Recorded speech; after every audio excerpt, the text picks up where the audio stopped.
Well, Brian, it finished Tottenham Hotspur 2, Chelsea nil, and I think that might have been a result some people may not have expected based on Tottenham's record, but based on their performance today, they really deserve the win. Yeah, very good performance, Stephen. They've been hit and miss at home, 8 wins and 4 defeats up until now, no draws at home at all. So it was either win or lose. And today, given their record against Chelsea in the past, they failed to beat Chelsea the last 8 times they played them. Even at home in the new stadium, they've lost three games to Chelsea without even scoring.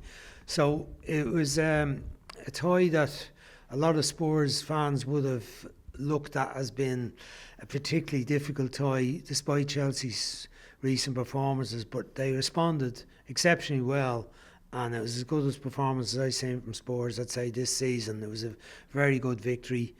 The goalkeeper was ready, wasn't under any pressure, didn't have saves to make, just one really decent save.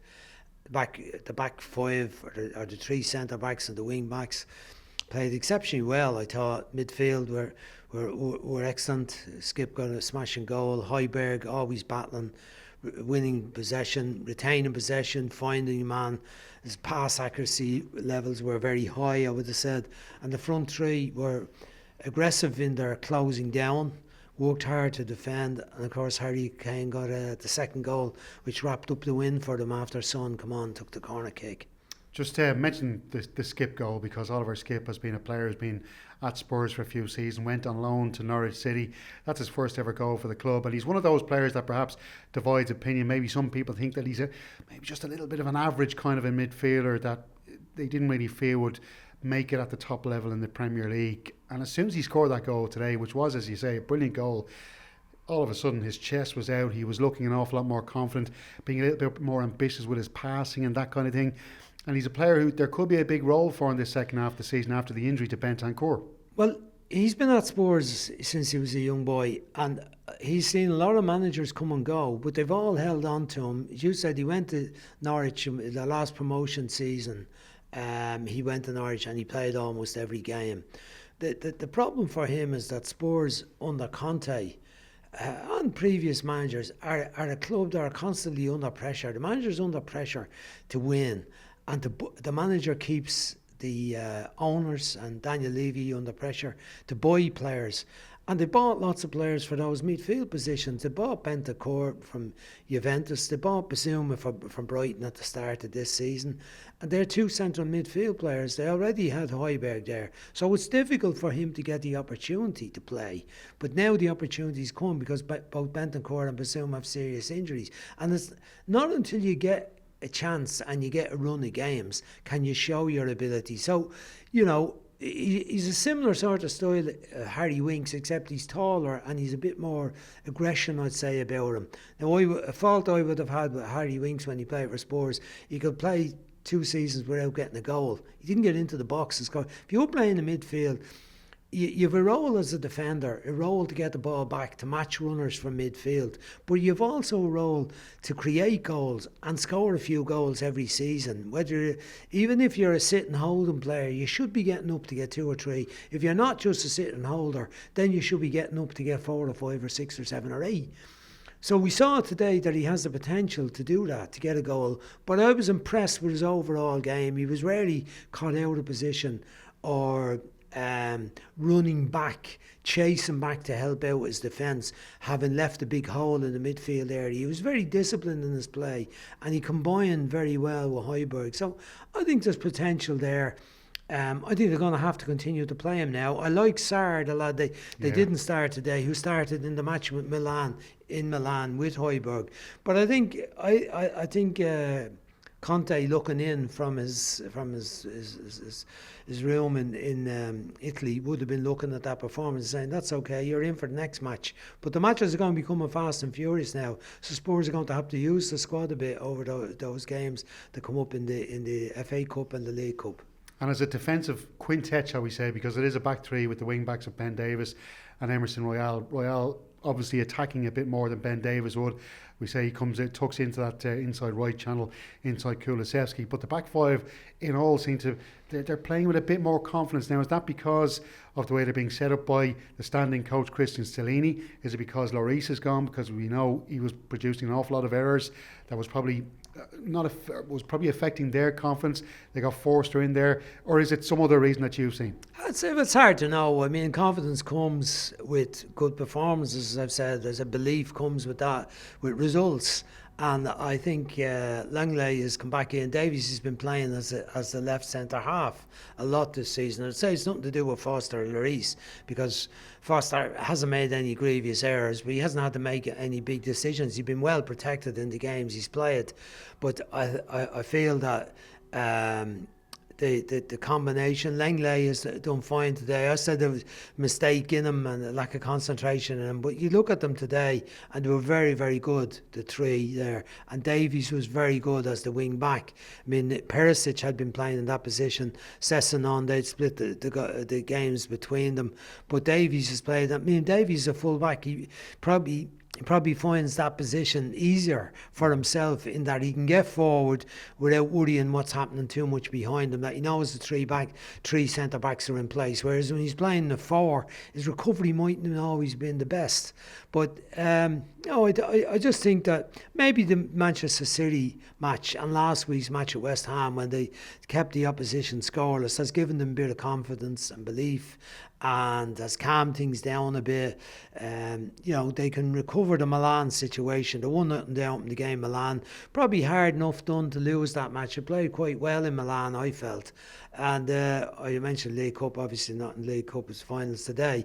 But, in the FA Cup, European Cup, lots of league games coming up. They're going to need the squad, and the bench looks a little bit better.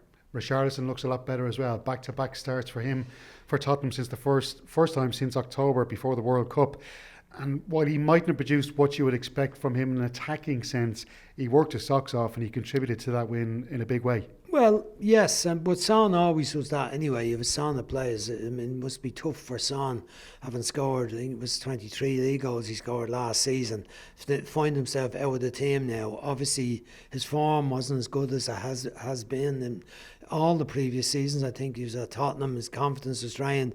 But that goal last week, I think, would have helped him. But he would have suffering a bit watching it today. But that's the way it is. They've got good forward players, and they've got, they've got also Moore is still on the bench, and they've another the player that's signed from Villarreal, Danyama, is it? But they've got Danyuma, sorry. So and they've got Moore as well. So you could say there's 6 for 3 positions. And at the moment, Carson's getting the nod today again ahead of Son, and you could see him staying in the team. He still hasn't scored a goal for Spurs, but his all-round game today was very, very good indeed, as was Harry Kane and Kulusevski. So I'd say Son will be on the bench, but maybe it'll get juggled for the Sheffield United match now in the Cup. Newcastle now are 4 points behind Tottenham in that race for top 4 football. They're of course playing in the EFL Cup final today, and they've hit a bit of a blip, Newcastle. They've had 2 draws and a defeat in their last 3 matches in the Premier League. Are we starting to see that this Newcastle squad aren't as good as a team that finishes in the top 4 has to be? And will Tottenham have the nous and the experience to edge them in that race for Champions League football next year? Well, they had it last year, Spurs. You have to say that about them. It was over the last 8 to 10 games that they just edged out Arsenal. They had a bit to do. They were a few points off, and I think at the stage we were at last week, Spurs the same stage last year were about 7th, but they got themselves up over the remaining games. A big win over Arsenal late on, which made a lot of difference to the position. They just edged them out, so they're in a decent position now. Suddenly, having had very mixed form, they've suddenly won 4 out of 5. That mixed form is in there with a loss to Leicester heavily, conceded a lot of goals, 4-2.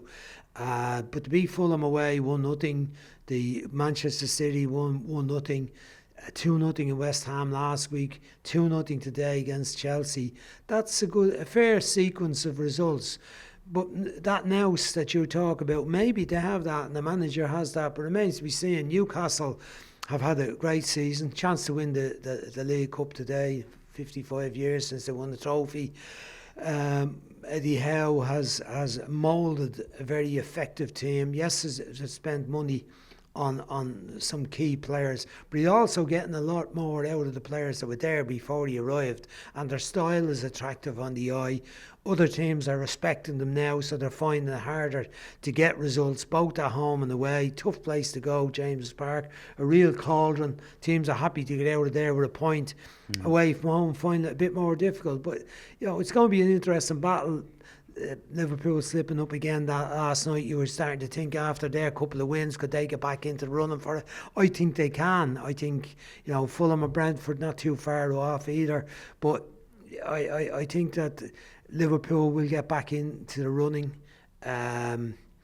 I'd say Newcastle are going to hang in. I wouldn't say Spurs will get comfortable. Manchester United look in a very good position. They're in great form. They're playing a couple of other competitions, obviously.